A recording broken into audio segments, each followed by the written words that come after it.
இந்த mini vlog அம்மா வீட்ல இருந்து தான். மேக்ஸிமம் சின்ன சின்ன துணியெல்லாம் இந்த ஸ்டாண்ட்ல தான் காய போடுறது.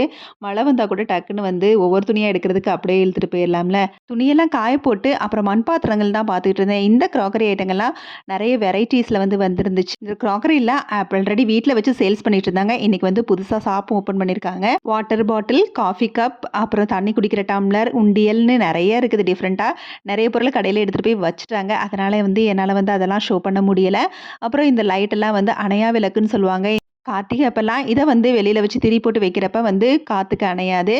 இது தயிர் ஊத்தி வைக்கிற பவுல், அப்புறம் சாதம் வைக்கிற பாத்திரம், மீன் சட்டி கைப்பிடியோடது, கைப்பிடி இல்லாதது, காய் பொரிக்கிறதுக்குன்னு தனியா கடாய் கைப்பிடியோடது, அப்புறம் விளக்கெல்லாம் வந்து விதவிதமா குருவாயூர் விளக்கு, 5 முக விளக்கு, அடுக்கு பானை கூட இருந்துச்சு. நம்ம வந்து ஷோகேஸ்லயும் வைக்கலாம். அப்படி இல்லன்னா பூஜை ரூம்ல வந்து தானியங்கள்லாம் போட்டு வைக்கிறதெல்லாம் வைக்கலாம்.